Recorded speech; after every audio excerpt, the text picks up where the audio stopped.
What's up, Scorpio? This is going to be a love forecast for the second half of June. This is for my Scorpio Sun, Moon, Rising and Venus, and for the cross watchers. If you guys enjoyed this video, please don't forget to give me a like, throw me a comment, share. It really helps out my channel. And if you're new here, I do put these out every 2 weeks, so don't forget to hit the subscribe button and the bell if you want to keep up with me as I do. I also do offer personal readings, and all the info for that's in the description box of the video, and I am on TikTok and Instagram. If you want to follow me over there, I've put the links to those in the description box as well. So let's get stuck into it. Spirit, what's coming in please for my Scorpio, Sun, Moon, Rising and Venus in the area of love, second half of June. Any love messages for my Scorpio, Sun, Moon, Rising and Venus, second half of June.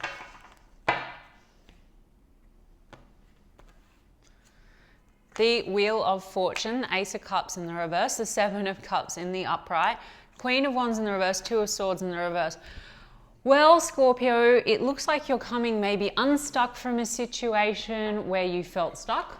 Two of Swords, there's a situation where I feel like you've been feeling like you lost your power or your confidence. Queen of Wands, there's a positive shift happening for you, but there's also a sense of maybe closing out a situation where the love is lost. Ace of Cups in the reverse, or maybe something that you've been indecisive about.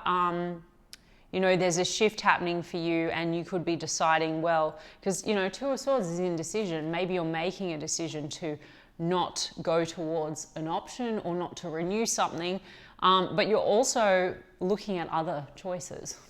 Okay, Scorpio, so let me just take a look at the Seven of Cups, the Temperance card. Something about you really taking your time, Scorpio, with the Seven of Cups. I mean, as I said, I think you've got a lot of options. Seven of Cups is about fantasy as well. So for some of you, you're spending a bit of time daydreaming and really thinking about what you want to bring in, what you're manifesting, or you're dating around, and then you're sort of very much taking your time to think about, is this balanced? Is this sort of in alignment with my hopes and dreams? The Ace of Cups in the reverse. Let's see. There's an Emperor card and a Page of Swords in the reverse. Some of you have, you're going through some shifts and some changes after there has been a loss of love, maybe with someone that you were in a commitment with. The Emperor card, this is a husband and a father figure, so that could apply in this situation. With the Page of Swords in the reverse, you could feel that you're still very connected to this person. This is heavy analysis energy, so you could feel like this person keeps an eye on you, keeps tabs on you. But Page of Swords in the reverse means either the communication is very sparse, or it could be not the nicest communication. There seems to be a loss of love, okay? Yeah, Page of Pentacles also in the reverse, and no coming forward with any kind of offer. So for some of you, it's a person, maybe you've been confused about this situation. For some of you, maybe you've been hoping to build something with this person, but nothing's really been coming through. Maybe this person hasn't been putting any effort in. Something had you like just losing your confidence. Queen of Wands, I mean, for some of you, the Queen of Wands in the reverse, this is a nasty energy, so you might have been going through something that was quite, not very nice.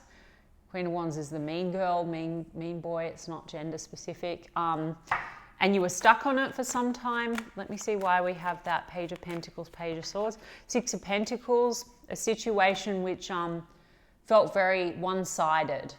Six of Pentacles in the reverse. This is like breadcrumb energy, or it's financial codependence. Maybe you've been waiting to settle something and hoping to get some, Page of Pentacles would be waiting on a payment. It's not coming through. Waiting on a communication that's not coming through. Or this is really just breadcrumbing type energy where you invested a lot in a situation, you felt like you didn't get equal back. I mean, the Wheel of Fortune is about destiny. It's about shifts. It is about karmic cycles. So there seems to be some karmic lesson that's wrapped up in a situation with a person where you've been stuck, or maybe the blindfold was on, you got blindsided. It's like the blindfold is off now. Maybe you're seeing things from a new perspective. It's also maybe why you're really taking your time to make a decision now on love. Seven of Cups, like the Moon, you're healing sort of your shadow side, Scorpio. I mean, the Moon is like our fears, it's our blocks.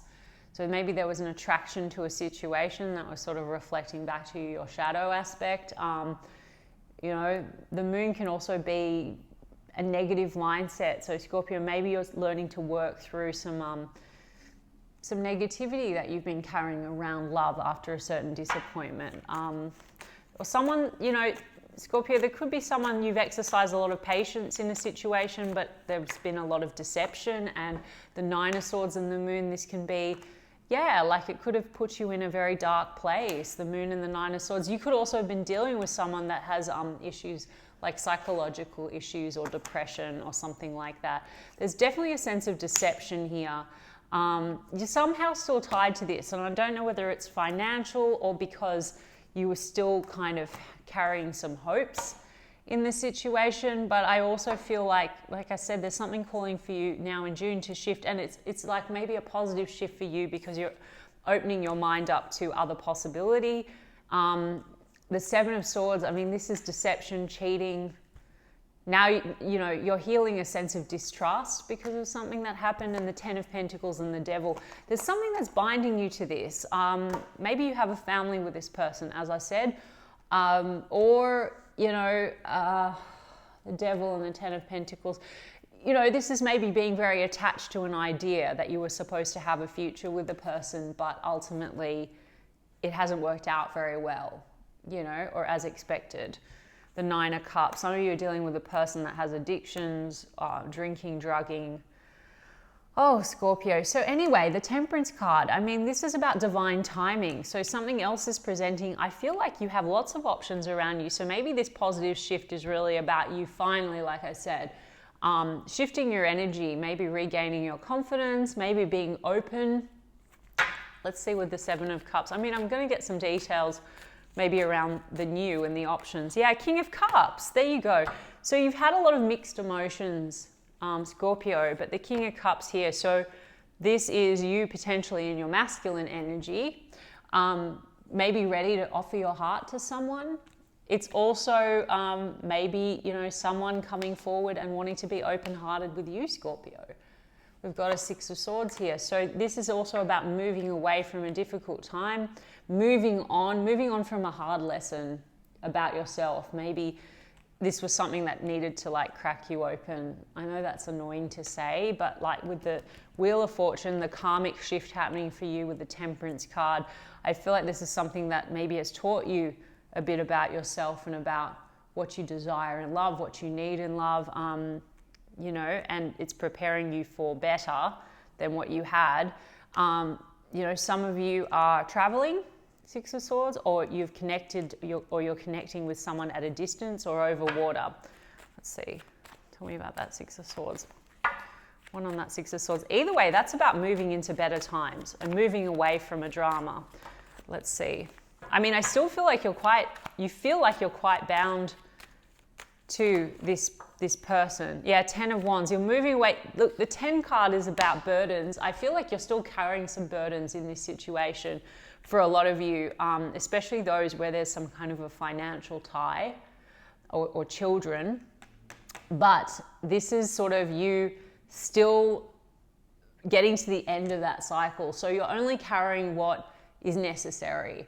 You're not carrying more. You're not carrying all the emotional baggage connected to this, if you know what I mean, Scorpio. Like, you're understanding that that's the Emperor card is about taking back control, taking back power. So you can't be controlling the actions of this person. And I think for some time you've been trying to do that, and you're realizing that that's sort of worn you out, zapped you of your energy, of your power. And like, what you can control is your mindset. You can control, you know, your heart and how you allow things to affect you. And you're doing the healing work. So this is about tempering our own emotions and getting that inner balance. So there's just something nice here about moving on and moving forward. Yep, the Sun. Okay, so this is about new beginnings. Some of you are taking a holiday or a trip in the Sun. Okay, getting some fun in, but this is also about positivity. We're going from the Moon to the Sun. So you're coming out of a dark time. The Sun is about joy and happiness, and revelations. So you could be having a new perspective around this situation. As I said, like, what's keeping you trapped, what you can control versus what you can't control. let me get you one of these Mystic Black Rose. Dating, hooking up, dating sites. Seven of Cups, as I said, Scorpio, I think that you have options. There are, you know, you could be on a dating site, you could be sort of taking your time getting to know people. Lost, running away, emptiness. Yeah, I think for some time this put you into a bit of a depression. I also think you have been dealing with a person that is like lost. Okay, the Seven of Cups is the illusions as well. So I feel with that moon and the Seven of Swords, I think someone, they weren't quite what they seemed, but I think it's coming down to the fact that you're dealing with someone that's fundamentally very damaged or has some psychological issues. It's very specific this round, Scorpio, so I'm sorry if it doesn't apply to you. Anyway, triggers. Trauma bond, inner child wounds, attracting toxic. So there's someone, the person that you're dealing with, it could have been a bit of a trauma bond, Scorpio, in the sense that maybe you felt very responsible for this person, or they sort of reflected back your wounds, or, you know, you're just the inner child wounds. I mean, this person could have had some really bad inner child wounding, and that just brought about some of this kind of toxic behavior, you know. Let's see what else. Yeah, finality, divorce, breakup, not looking back, differences. So yeah, I mean, Scorpio, I do not think that it's really so much that you're hoping to continue with this person. There's an ending, but I think that something's still tying you to them, particularly those of you who've gone through like a divorce or there's a breakup that involves finances or kids. But I think it's more so you've really been kind of stuck in a state of fear in opening up again. But like I said, I think you are opening up now. It's like in June, I think there's a lot of options and choices, and there's something happy for you with the Sun card. Yeah, there's a conflict. So there's a lot of conflict in this situation you're leaving behind. And then we've got commitment. In a lot of conflict in a commitment you were in. So there could have been a marriage, as I said, or something that was very committed. Pursuit, chasing, resilience, hunting down, influences, manipulation. Okay, so there's some tie still to this person. So you could feel, like I said, Page of Swords, you know, this is the hunting down, persistence, in terms of maybe what they're trying to get from you. Or you might feel like they just watch you a lot or something like that, or there's manipulation. Anyway, but Scorpio, I think like you're taking back your power, as I said. I mean, let's get you a romance angel and then maybe even an Amira's oracle. Let's have a look. And I was going to say, but I didn't call it because I see a new love. New love. There it is, Scorpio. Okay, and then calling in your soulmate. So that's kind of like the Seven of Cups. So I think you are working on changing your mindset. The more intentional you are, Scorpio, with what you desire, there is a match to that desire. It's about manifesting. So getting out of this sort of negative space that you've been in and starting to think more about, well, not what you don't want and what's been lost, but what you really do want, because there's a lot of options here. And, you know, new love is around you. So there could be someone very specific that comes to mind, or it could be that you have a number of options, but you're going to need to really think about who is it that you really want rather than just anyone coming in, you know. Your prayers, affirmations, and visualizations help bring you together. So someone is manifesting for you. Give your relationship a chance. Children, your love life is being affected by children. I think you've been hoping for some cooperation for those of you where like children is in the mix. And for others of you, this is like that wounded inner child. And I feel like you put effort in and maybe it drained you a lot, right? Pay attention to the red flags. The signs are cautioning you. Codependency, addictions are affecting your romantic life. So this is confirming everything that I said. Then I've got flirt, extend your lighthearted energy to others. So you're getting back into this lighthearted energy. There is new love around you. I'll just get you an Amira's oracle real quick. Maybe we can get some details. Yeah. What did I say, Scorpio? Crowded relationship, choices. So there's choices, then there's new love. Okay. Then there's friendship, friends, acquaintances, networking with spiritual growth. So there's a spiritual ascension that's going on for you, or a growth that you're implementing, like a lesson from this experience. And you're having fun and you're going out. Networking can also be online dating, and there's choices. I think amongst those choices, there's a new love. Okay, there's a new person. But it's about you, Scorpio. So aligning yourself with that of your desires, right? And believing that you should have what you desire. I've got twin flame, spiritual alignment, effortless. So there's someone coming in that's going to be like, or is around you that's really in alignment for you. So maybe don't self-sabotage. Past love. So there's new love, past love. So not because you want the past love back, Scorpio, but don't let that old energy, don't carry that into the present. I know it's hard for some of you if there's ties, but this is about more so the energy of it. Like, don't self-sabotage because of fear. What else? Yeah, Ice Queen, divorcee, mother, discernment. So again, for some of you, this is what's going on. There's children, but this is also discernment. So this is like you are using your discernment, but don't mistake discernment for just being closed off, right? And then I've got travel, vacation, enjoyment. What did I say? So there's someone, you might be meeting someone on a trip with friends or online while you're traveling, or you might be meeting someone online and going traveling, or you might be, there's a lot of options here, Scorpio. So, you know, take it as you will, right? Could be meeting some people at home, meeting someone on a vacation, whatnot. Anyway, something really good, and also the past lingering, but I've already told you what my take on that is. All right, Scorpio, well, I hope that that resonates for you, and if so, you can give me a like and a comment, please, and I'll check in with you guys in 2 weeks' time. Lots of love.